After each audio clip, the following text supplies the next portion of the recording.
अगर jail well की बात करोगे ना, जिस दिन सत्ता परिवर्तन होगा एक भी आदमी बाहर नहीं दिखेगा। अडानी की दलाली करने वाली सरकार हमसे सवाल कर रही है। संजय जी जो विषय बोलेंगे भ्रष्टाचार पे बोलेंगे। जेल 3 घंटे ईडी सीबीआई दे दो, सबको भेज दूंगा। गाय काटने वाली कंपनी से चंदा लेने वाले लोग मेरे ऊपर सवाल उठा रहे हैं, ये भ्रष्टाचार के खिलाफ बोलेंगे। 3,02,000 करोड़ रुपए का ठेका इन लोगों ने इलेक्टोरल बॉन्ड के नाम पे लिया सर। ये मंत्री है सरकार के। बच्चों शांत हो जाओ, बच्चों हल्ला मत करो, बच्चों शांत, बच्चों हल्ला मत करो। अपने श्रम अपने खून पसीने से दिल्ली को बना रहे हैं, आप उनको रोहिंग्या करें। हिम्मत कैसे हुई आपकी, हिम्मत कैसे हुई आपकी? ये बांग्लादेशी नहीं है, ये रोहिंग्या नहीं है, इनको आपने रोहिंग्या और बांग्लादेशी कहा है। पूर्वांचल के लोग आपकी जमानतें जब्त कराएंगे दिल्ली के चुनाव में, देखना। सर नरेंद्र मोदी का दोस्त अडानी बांग्लादेश को बिजली सप्लाई करता है, आप बिजली सप्लाई करता है। प्रधानमंत्री पर आपने भारत की बिजली चोरी करके, भारत की बिजली चोरी करके बांग्लादेशियों का घर रोशन करते हो। संविधान पर बोलिए। आप गली गली में शोर है, संजय जी नरेंद्र मोदी चोर है, कोई बात रिकॉर्ड पे नहीं जाएगी, नरेंद्र मोदी चोर है। लेकिन भाजपाइयों को जब दर्शन करना होता है तो ये मस्जिद में भगवान का दर्शन करने जाते हैं, मस्जिद में भगवान का दर्शन करने जाते हैं, मस्जिद में मंदिर खोज रहे हैं पूरे देश के अंदर। अगर इतना ही खोदना है, कल को कोई आके दावा करेगा संसद को खोद दो, कम से कम प्रधानमंत्री की डिग्री मिल जाएगी। धन्यवाद मान्यवर, आपने इस महत्वपूर्ण विषय पे भारत के संविधान के 75 वर्ष पूरा होने पर जो चर्चा हो रही है, उस चर्चा में मुझे भाग लेने का अवसर दिया, मुझे बोलने का अवसर दिया। मान्यवर, बाबा साहब डॉक्टर भीमराव अंबेडकर जी ने जब भारत का संविधान लिखा तो हिंदुस्तान के सभी वर्गों के बारे में सोचा, सबके अधिकारों के बारे में सोचा, भारत कैसे तरक्की के रास्ते पे जाएगा, कैसे आगे बढ़ेगा, इसको लेके भारत के संविधान को बनाया उन्होंने। और उसमें एक एक करके जो संविधान की मूल आत्मा है वो मैं आपके सामने पढ़ना चाहूंगा कि उनकी मंशा क्या थी, हमारे संविधान की मंशा क्या है। संप्रभु राष्ट्र यानी ऐसा देश जो किसी दूसरे देश के प्रभाव प्रभुता से मुक्त है, अपने सभी निर्णय लेने के लिए पूर्णतः स्वतंत्र है और उस पर किसी बाहरी शक्ति का कोई प्रभाव नहीं होगा।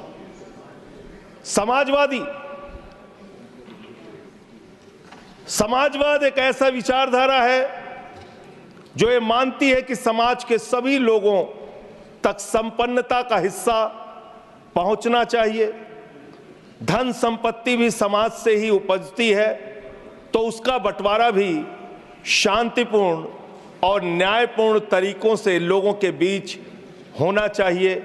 लोकतांत्रिक समाजवाद की ये विचारधारा कहती है कि धन समाज के कुछ लोगों तक सीमित नहीं रहना चाहिए।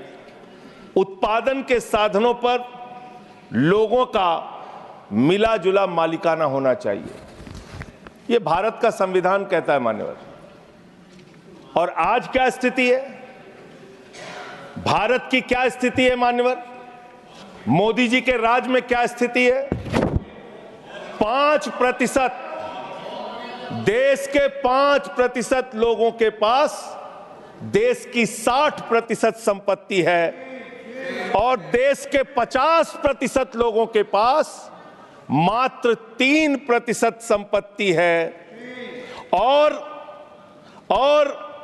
पिछले 2012 से लेकर अगर 21 तक का आप रिकॉर्ड इनका देखेंगे तो 40% संपत्ति 1% लोगों के पास गई है। यह है इनकी समाजवाद की विचारधारा, यह है इनकी बराबरी की सोच, यह किस तरीके से ये भारत के अंदर गैर बराबरी को जन्म दे रहे हैं। समाजवादी आंदोलन में नारा लगता था, समाजवादी आंदोलन में नारा लगता था, जब तक दुखी इंसान रहेगा धरती पर तूफान रहेगा, नारा लगता था, रोटी कपड़ा और मकान मांग रहा है हिंदुस्तान। नारा लगता था, धन और धरती बट के रहेगी, भूखी जनता चुप न रहेगी। लेकिन आज भारत को इस हालत में इन्होंने पहुंचा दिया है मान्यवर, जहां पर 3% संपत्ति 50% लोगों के पास है और 5% लोगों के पास देश की 60% संपत्ति है। इसके आगे हमारा संविधान कहता है सेकुलरिज्म की बात, धर्मनिरपेक्षता, जिसका खुलेआम आप विरोध कर रहे हैं। ये एक ऐसी सरकार है, हमारे प्रधानमंत्री जी भारत के संविधान पे शपथ लेकर देश के प्रधानमंत्री बने।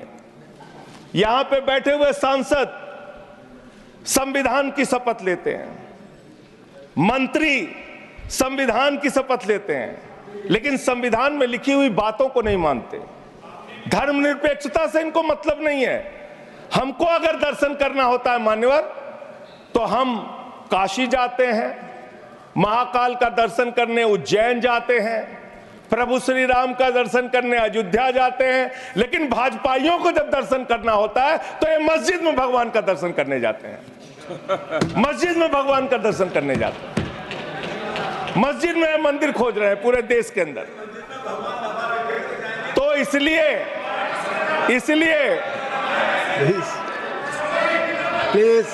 इसलिए मान्यवर, इसलिए मैं इनसे कहना चाहता हूं, कृपया साहब घबराओ मत।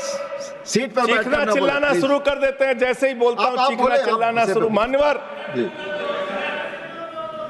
ये भारत खोदो योजना चला रहे देश में, भारत खोदो योजना। अरे मैं कहता हूं, अगर इतना ही खोदना है, कल को कोई आके दावा करेगा संसद को खोद दो, कम से कम प्रधानमंत्री की डिग्री मिल जाएगी, उसका तो पता चल जाएगा कहां है। संसद खोद दो। ये भारत खोदो योजना बंद करो, इससे देश का विकास होने वाला नहीं है। आपने शिक्षा में क्या हालत की देश की, माननीय शिक्षा मंत्री जी यहां पे बैठे हुए हैं, मैं बताना चाहूंगा शिक्षा के स्तर को आपने कहां पहुंचा दिया। 11 लाख, अरे क्या क्या यहां बोला गया मैंने खूब सुना है, आप ही लोगों से सीखा है। 11 लाख बच्चों को सरकारी स्कूल से दूर किया गया, 11 लाख बच्चों को। यह देश के अंदर शिक्षा की व्यवस्था है और इसमें सबसे ज्यादा मान्यवर, अगर किसी राज्य की भागीदारी है जहां पे सबसे ज्यादा बच्चे सरकारी स्कूल से दूर हुए हैं, पिछले 8 महीने का आंकड़ा शिक्षा मंत्रालय ने लोकसभा में रखा, 11 लाख में से अकेले 7,84,000 बच्चे उत्तर प्रदेश में सरकारी स्कूलों से दूर गए। ये कर रहे हैं शिक्षा के नाम पे आप। देश की शिक्षा की व्यवस्था की हालत यह कर दी आपने। 63,000 बच्चे आसाम में सरकारी स्कूलों से दूर हुए। यह सरकार का आंकड़ा, मैं अपनी ओर से नहीं पढ़ रहा हूं। जब सरकार से पूछा गया शिक्षा पे कितना खर्च करते हैं, जीडीपी का कितना हिस्सा शिक्षा पे खर्च करते हैं, पिछले 3 वर्षों से भारत की सरकार जीडीपी पे 0.4% शिक्षा पे ऊपर खर्च करती है। और दिल्ली की सरकार, जहां अरविंद केजरीवाल की सरकार है, हम शिक्षा के ऊपर 25% बजट का हिस्सा खर्च करते हैं मानव। स्वास्थ्य के ऊपर दिल्ली के अंदर 13% हम खर्च करते हैं। और भारत की हमारी सरकार जो अपने आप को कहती है मोदी जी की बड़ी योजनाएं हैं, बड़ी ताकतवर सरकार है, मात्र 2% स्वास्थ्य के ऊपर खर्च करती है। यह इस देश की हकीकत है। कैसे समानता आएगी, कैसे संविधान में लिखी हुई बातों की सुरक्षा हो पाएगी। मैं दिल्ली की बात करूं, अगर एक राज्य सरकार दिल्ली के लोगों ने भी चुना जिसको आप चलने नहीं देते, बार बार उसके ऊपर रोक लगाते हैं, लेकिन उस राज्य सरकार के काम क्या हैं वो आपको जानना बहुत जरूरी है। एक ऐसी सरकार जिसने अब देखिए टोका टोकी आप करेंगे। बोलिए ना, आप बोलिए, आप क्यों उधर बात अभी पे जाते हैं? अभी आप ये बोलिए। लोग जब नहीं, बोल रहे थे मैं आप चुपचाप सुना, आप चुपचाप सुना। आप बोलिए। अगर जेल वेल की बात करोगे ना, जिस दिन सत्ता परिवर्तन होगा एक भी आदमी बाहर नहीं दिखेगा। फिर ऐसी आप बातें मत करो। आपस में बात नहीं संजय ये जी, धमकी प्लीज। देने की बातें मत करो। संजय जी आपस में कोई बात नहीं। संजय जी प्लीज प्लीज, नहीं कोई नहीं, आप लोग आपस में बात करें। कंट्रोल प्लीज, कीजिए सर। सभी लोग आपस में बात करें प्लीज। आप बैठे रहें प्लीज। ऐसे धमकी देके काम मत करो। आप विषय पे बोले, विषय बोले। अडानी की दलाली करने वाली सरकार हमसे आप सवाल बोले कर रही है। विषय पर संजय जी, जो विषय बोलेंगे ये विषय पर भ्रष्टाचार बोलिए, पे बोलेंगे। विषय पर बोलिए प्लीज, विषय पर बोलिए प्लीज। अडानी की दलाली करने वाले लोग हमसे सवाल करेंगे। मानिए मुझे लगता है कि संजय जी अपना आपा खो गए हैं और उन्होंने अपनी शब्दावली को ध्यान में रखना चाहिए और ये जो उन्होंने शब्द वाक्य इस्तेमाल किया ये एक्सपंज होना चाहिए। प्लीज आप बोलिए, प्लीज प्लीज प्लीज बैठ। सर बोलिए। मैं दिल्ली के काम बता रहा हूँ। आप दिल्ली का काम बताइए, आपस में दिल्ली की टिप्पणी ना सरकार करें। ने क्या किया है मेरा सभी से संविधान की आग्रह है, रक्षा के आपस लिए। में टीका टिप्पणी ना करें। दिल्ली की सरकार ने क्या किया है इस देश के नागरिकों को मजबूत बनाने के लिए। दिल्ली की सरकार ने क्या किया है शिक्षा और स्वास्थ्य पे काम करने के लिए। दिल्ली की सरकार ने क्या किया है बाबा साहब के लिखे गए एक एक शब्द को जमीन पे उतारने के लिए। दिल्ली के अंदर शिक्षा में हमने 25% खर्च किया, स्वास्थ्य में हमने 13% खर्च किया। दिल्ली में हमने बिजली फ्री दिया। पूरे देश में पहली सरकार है जो बिजली फ्री देने का काम करती है। दिल्ली के अंदर केजरीवाल जी ने 200 यूनिट बिजली फ्री, 400 यूनिट बिजली आधे दाम पे दिया। दिल्ली के अंदर केजरीवाल की सरकार ने इलाज मुफ्त किया, पानी मुफ्त दिया। दिल्ली के अंदर सीट पर बैठकर बुजुर्गों को तीर्थ यात्रा, माननीय मंत्री, बुजुर्गों को तीर्थ यात्रा कराने का काम किया। बुजुर्गों को तीर्थ यात्रा कराने का काम किया दिल्ली की सरकार ने। दिल्ली की सरकार ने माताओं बहनों के लिए बस की यात्रा फ्री करने का काम किया। और अगली योजना आ रही है, दिल्ली में केजरीवाल मुख्यमंत्री बनेंगे, दिल्ली की महिलाओं को 2100 रुपए हर महीने उनके खाते में पहुंचाया जाएगा। हम महिला को सशक्त करेंगे, मजबूत करेंगे। संविधान पर भी जोड़िए उसको, संविधान पर बोलिए। संविधान पे बोलिए। हाँ, संविधान पर बोलिए संजय जी। संविधान के अंतर्गत मैं एक चुनी हुई सरकार के बारे में बोल रहा हूं। संविधान पर चर्चा हो रही है, दिल्ली में अपेक्षा होगी संविधान पे आप बोले और दिल्ली आप में शांत बैठे रहे। मैं बोल रहा हूं, दिल्ली के अंदर 200 किलोमीटर के मेट्रो नेटवर्क को हमने 2015 से बढ़ाकर प्लीज स्पीक ऑन 450 किलोमीटर किया। संजय जी कॉन्स्टिट्यूशन पे बोलिए। सर उन्होंने अपने सरकार की उपलब्धि गिनाई, आपने उनको नहीं रोका। प्लीज, अगर हम दिल्ली में एक चुनी हुई सरकार के काम को बता रहे हैं, हम सबसे आग्रह कर रहे हैं अपने विषय पर बोलिए। जिस राज्य से मैं चुना गया हूं आपसे भी कर रहे हैं, उस राज्य में क्या काम हो रहा है, क्या ये देश इनको दर्द क्यों हो रहा है, प्लीज विषय संविधान पर चर्चा, में तकलीफ क्यों हो रही है, संविधान पे चर्चा हर सदस्य से, इनको तकलीफ क्यों हो रही है, हर सदस्य से हम अपेक्षा करते हैं संविधान पर बोले। तो दिल्ली में प्लीज जेल 3 घंटे ईडी सीबीआई दे दो, सबको भेज दूंगा। चलो दे दो ईडी सीबीआई। जी आप बोलते हैं, प्रवोक करते हैं, आप इसे पर बोलिए। ये सब चीजें नहीं जाएंगी, ये सब चीजें नहीं जाएंगी रिकॉर्ड पे। प्लीज, वो बोल रहे हैं जेल क्यों गए, आपस में बात न करें, आप बोले संविधान पर। आप रोक रहे हैं उनको, आपस में बात न करें प्लीज। प्लीज आप इस तरह टिप्पणी नहीं कर सकते माननीय सदस्यों पर, वो चीजें रिकॉर्ड में नहीं जाएंगी। इस तरह की टिप्पणी सदस्यों पर एक दूसरे पर करना, प्लीज आप विषय पर बोले। सर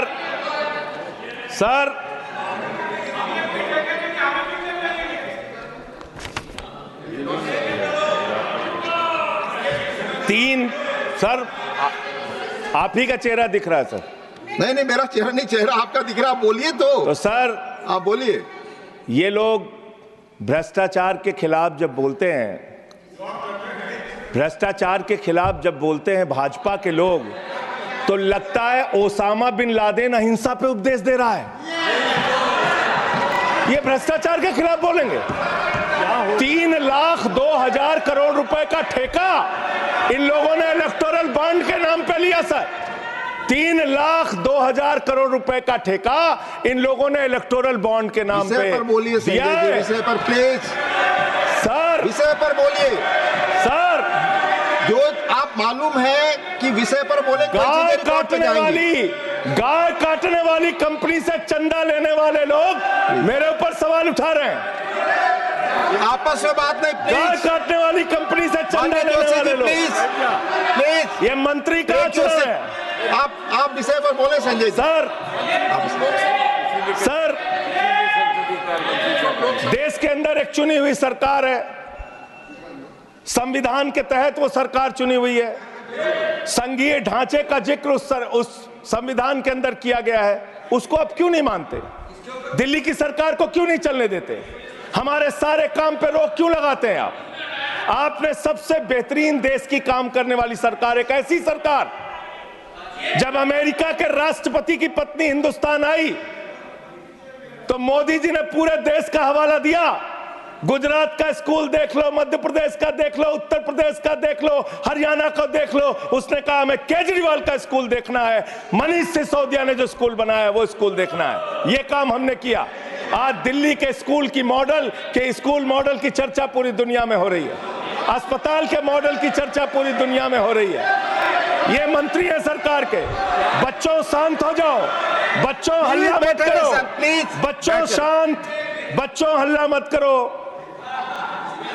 बच्चों शांत। प्लीज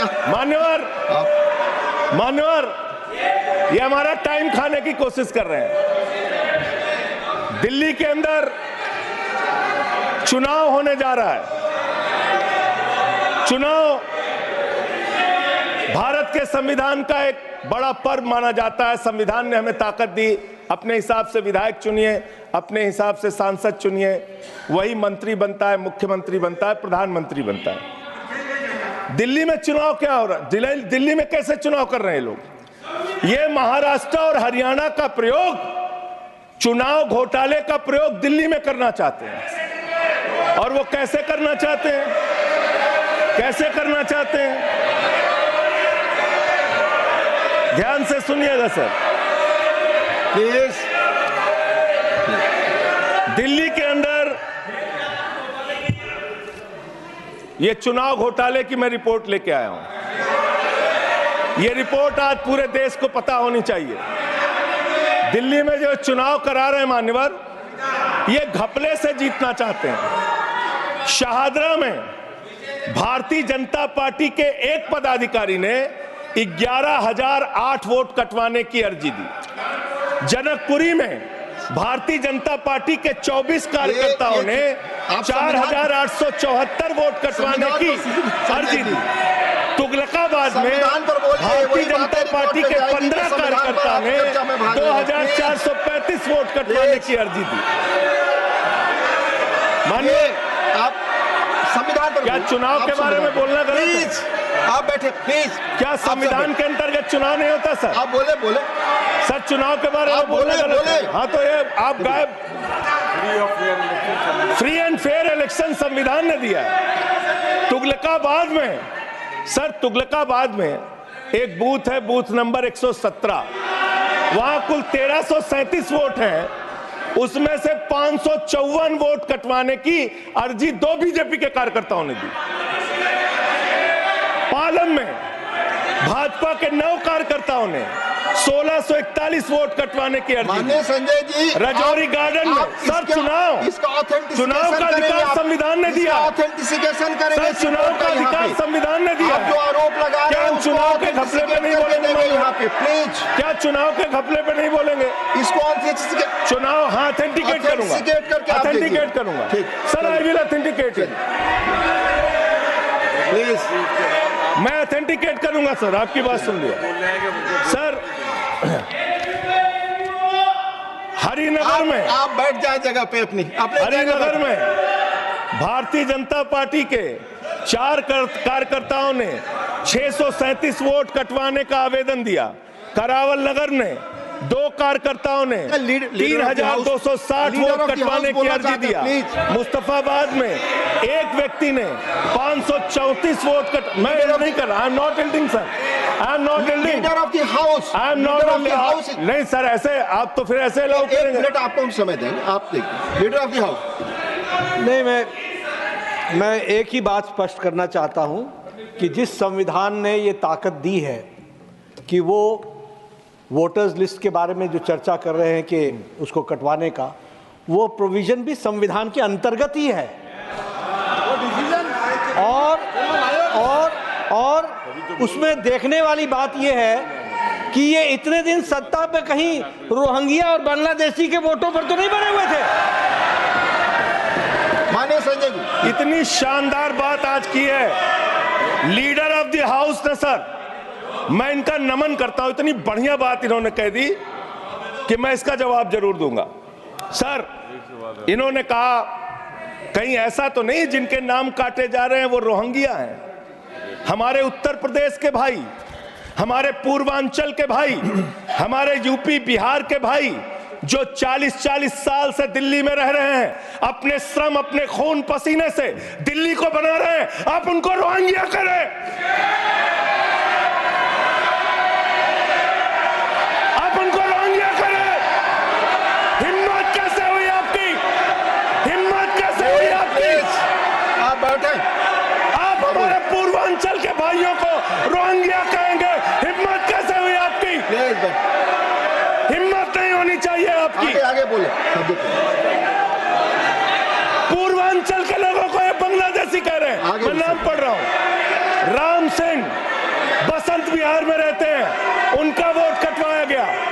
राम प्लीज बैठ जाइए। बसंत विहार में रहते आप हैं। सब बैठिए, बैठिए। ये पता है सर, आपके सदन पर रखूंगा। ये हिंदू लोग हैं, हिंदू लोग हैं। इनका नाम राम है, इनका नाम राम है। राम, इनका नाम राम है। राम। प्लीज बैठे। छोटे लाल वर्मा, आप बैठे। छोटे लाल वर्मा, अंबेडकर नगर, बस्ती, आरके पुरम, दिल्ली, इनका नाम कटवाया गया। सोनिया, अंबेडकर नगर, बस्ती, आरके पुरम, इनका नाम कटवाने की अर्जी दी गई। संतोष कुमार, अंबेडकर नगर, बस्ती, आरके पुरम, इनका नाम कटवाने की अर्जी दी गई। आशा, अंबेडकर नगर, बस्ती, आरके पुरम, इनका नाम कटवाने की अर्जी दी गई। गीता, हरकेश, सुशील कुमार, नरेंद्र, सुमन, ये सारे नाम लेके आया हूं। ये हमारे यूपी के, बिहार के, ये दिल्ली में रहने वाले 40-40 साल पुराने रहने वाले लोग हैं। ये बांग्लादेशी नहीं है, ये रोहिंग्या नहीं है। इनको आपने रोहिंग्या और बांग्लादेशी कहा है। पूर्वांचल के लोग आपकी जमानतें जब्त कराएंगे दिल्ली के चुनाव में, देखना। सर, आप ही दिख रहे हैं, मेरी बात तो नहीं जा रही। आप ही बोल रहे हैं। सर, आपको मैंने नाम पढ़ के बता दिया। ये लिस्ट यहां रखूंगा और मैं चाहता हूं ये ऑथेंटिकेट करने के लिए आपने कहा मैं नाम दूंगा। इसकी उच्च स्तरीय जांच कराइए, कैसे इन लोगों के नाम कटवाने की अर्जी दी जा रही है। यही महाराष्ट्र में घोटाला किया इन लोगों ने, यही हरियाणा के अंदर घोटाला किया इन लोगों ने। ये चुनाव घोटाले से जीतना चाहते हैं। दिल्ली में ये चाल चलेगी नहीं, याद रखना। केजरीवाल और आम आदमी पार्टी यहाँ पे बैठी है। संविधान पर बोलिए। यहाँ पे ये चाल नहीं, संविधान पे बोल रहा हूँ सर। संविधान, ये चुनाव ही गड़बड़ कर देंगे। इससे आगे बढ़िए। चुनाव ही गड़बड़ करेंगे तो संविधान कहाँ से बचेगा सर? चुनाव ही निपटाने पे लगे हुए हैं ये लोग। सर, दूसरी बात हुई दलितों के अधिकार की और बांग्लादेशी घुसपैठिया। सर, पिछले 10 साल से हिंदुस्तान में किसकी सरकार है सर? क्या यहाँ पे ट्रंप की सरकार है? क्या ओबामा की सरकार है? यहाँ पे, यहाँ 10 साल से किसकी सरकार है? 10 साल से यहाँ पे महामानव की सरकार है। महामानव की सरकार है 10 साल से। मैं महामानव से पूछना चाहता हूं, नरेंद्र मोदी जी से पूछना चाहता हूं, अमित शाह जी से पूछना चाहता हूं, सीमा की सुरक्षा किसके जिम्मे है? अमित शाह के जिम्मे है। सीमा किससे लगती है? बांग्लादेश की, त्रिपुरा से लगती है, आसाम से लगती है, बंगाल से लगती है। कोई बांग्लादेशी त्रिपुरा से, बंगाल से, आसाम से, झारखंड पार करके, यूपी पार करके, बिहार पार करके दिल्ली कैसे आ गया? आप लोग घास छीन रहे थे क्या? आपकी सरकार घास छीन रही थी क्या? कैसे आ गए भाई यहाँ पे बांग्लादेशी? और 10 साल में 10 बांग्लादेशी घुसपैठिया दिल्ली से भगाया हो तो उसका नाम बता दो, उसका नाम बता दो। 10 साल में 10 बांग्लादेशी घुसपैठिया दिल्ली से भगाया हो तो उसका नाम बताओ ना। राजनीति क्यों करते हो? नरेंद्र मोदी का दोस्त अडानी बांग्लादेश को बिजली सप्लाई करता है, आप विषय पर बिजली सप्लाई करता है। प्रधानमंत्री पर आपने भारत की बिजली चोरी करके, भारत की बिजली चोरी करके बांग्लादेशियों का घर रोशन करते हो। संविधान पर बोलिए संजय जी, हमें ज्ञान बता रहे हो, प्लीज हमको ज्ञान बता रहे हो।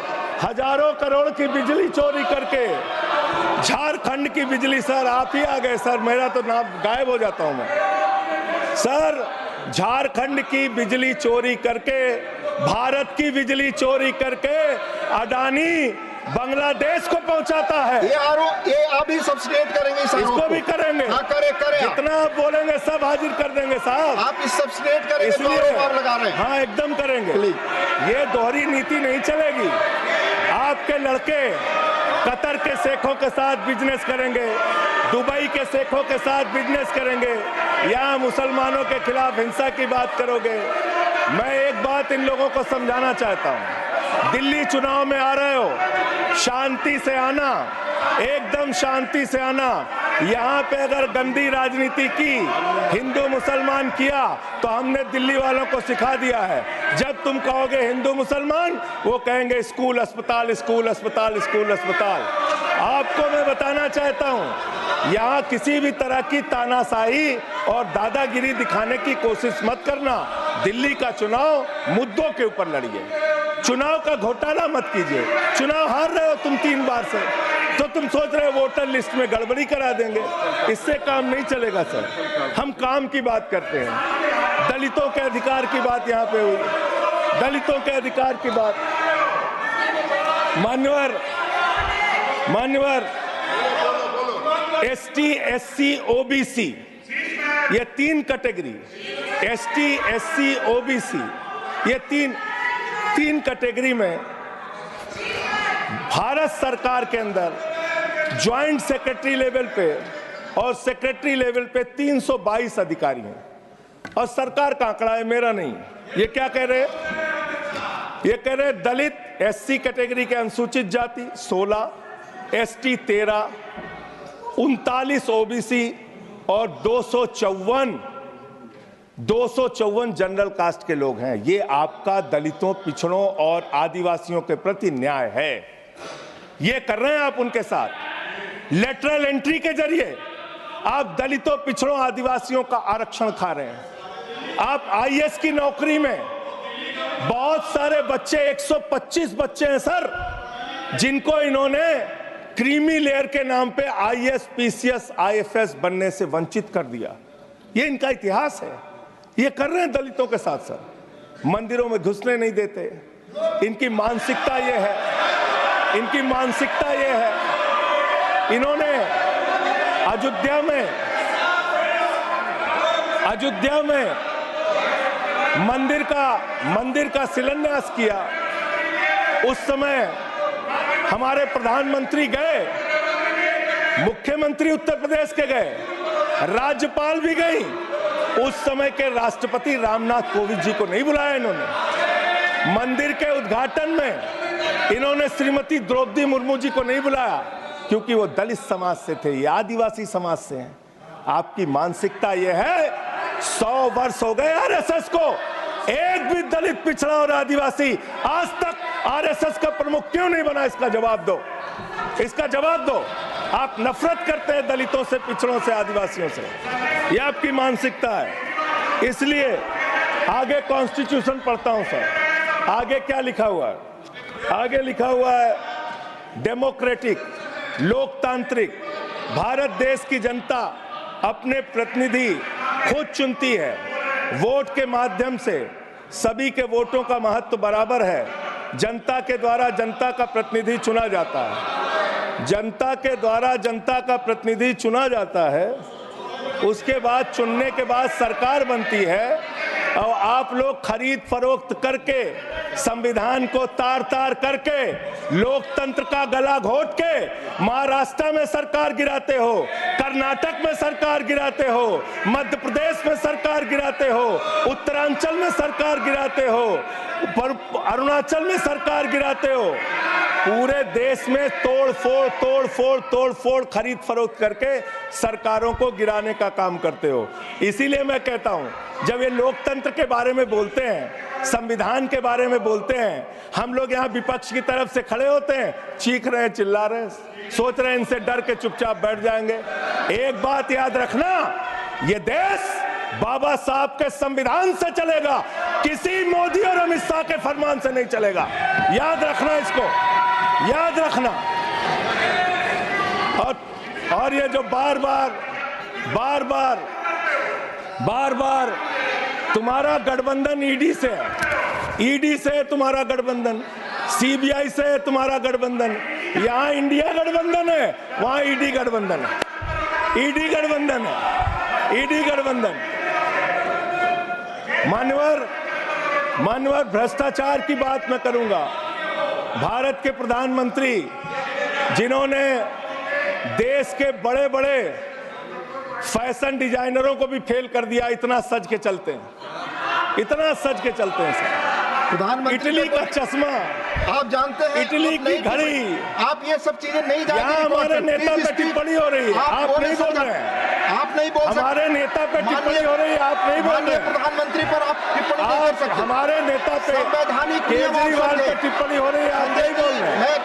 आप please speak on the subject. हमारा टाइम बचा है सर। हाँ, तो आप बोले, सब्जेक्ट पर बोले, सब्जेक्ट पे बोले। हाँ, ये टिप्पणियां नहीं जाएंगी आपकी रिकॉर्ड पे। सर बच्चों शांत हो जाओ, बच्चों शांत हो जाओ, बच्चों शांत, प्लीज बच्चों शांत हो जाओ बच्चों। मानवर, न्याय की बात, भारत का संविधान सभी नागरिकों को सामाजिक, आर्थिक, राजनीतिक स्तर पर न्याय देने का वादा करता है। ये न्याय दे रहे हैं भारत के लोगों को सर, ये न्याय कर रहे हैं भारत की जनता को, ये न्याय दे रहे हैं। आज चुनी हुई सरकारों को, प्लीज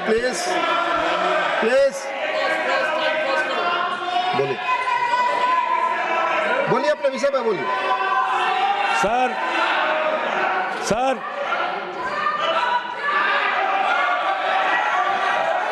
ये अगर यहाँ नारा लगाएंगे, आप इनको रोक नहीं रहे हैं। मैं बोल रहा हूँ उनको भी और आपको भी। वो नारे लगा रहे हैं, आपने शुरू किया।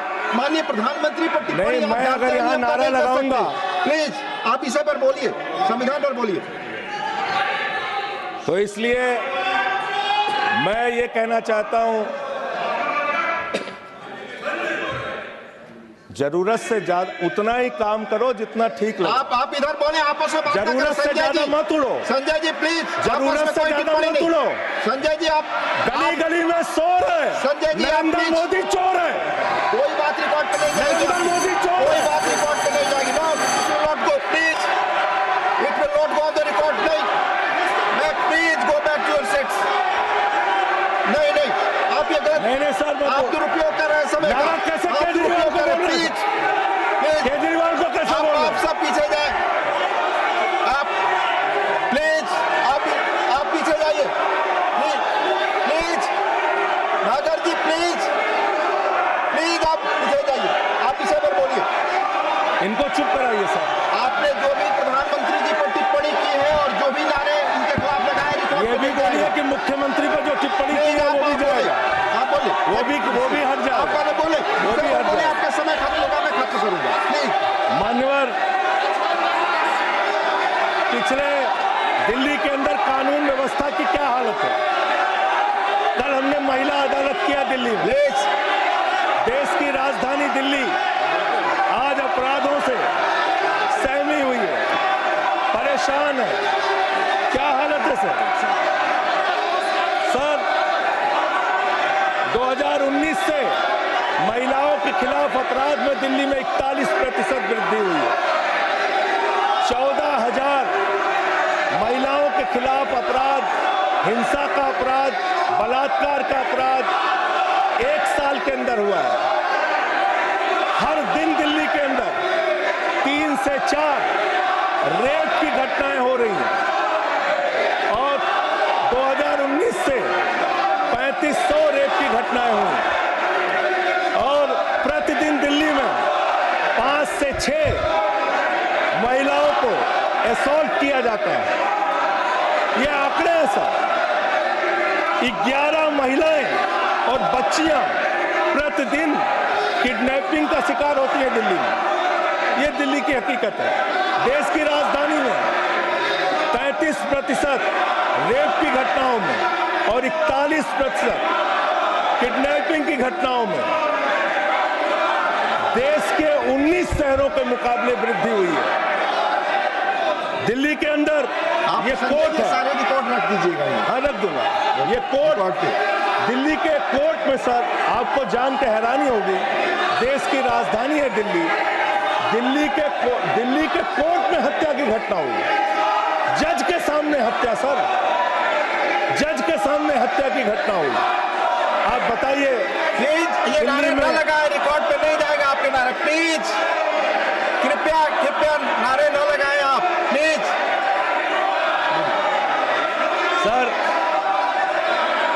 सर दिल्ली के अंदर कोर्ट में हत्या हुई। देश की राजधानी में राष्ट्रपति रहते हैं, प्रधानमंत्री रहते हैं, उपराष्ट्रपति रहते हैं, सारे लोग रहते। सर मेरा वीडियो नहीं आ रहा है। सारे लोग रहते हैं देश की राजधानी में और इस देश की राजधानी के अदालत में हत्या हो रही है। इसलिए मान्यवर मैं आपके माध्यम से अनुरोध करना चाहता हूं अंत में एक बात कह के, आज जब मैं आ रहा था काशी लंका में रेहड़ी पटरी वालों की दुकानें तोड़ी जा रही हैं, गरीबों को उजाड़ा जा रहा है। जिस राजधानी दिल्ली में हम लोग रहते हैं सर, झुग्गी बस्तियों को तोड़ा गया, झुग्गी बस्तियों को उजाड़ा गया और हर साल का आंकड़ा है, मैं आपके सामने रखूंगा। मेरा आग्रह होगा प्लीज अपने सीट पर जाएं। प्लीज मान्यवर एक बशीर बद्र की लाइन है, लोग टूट जाते हैं, लोग टूट जाते हैं। बस खत्म हो रहा है सर। लोगों के घर उजाड़े जा रहे हैं सर। फिर आप ही का चेहरा आ रहा है सर। गरीबों को घर उजाड़ा जा रहा है दिल्ली में। बशीर बद्र की एक लाइन के साथ अपनी बात को खत्म करूंगा। लोग टूट जाते हैं एक घर बनाने में, तुम तरस नहीं खाते बस्तियां जलाने में। लोगों को उजाड़ना बंद करो। तुमने अयोध्या में उजाड़ा, तुमने काशी में उजाड़ा, तुमने दिल्ली में उजाड़ा। ये बुलडोजर राजनीति से देश का भला होने वाला नहीं है। ये चीखने चिल्लाने से कुछ नहीं होने वाला है और तुम्हारी तानाशाही के आगे झुकेंगे नहीं कभी। धन्यवाद। ये नारेबाजी लगा के धन्यवाद संजय जी, धन्यवाद, बहुत बहुत धन्यवाद।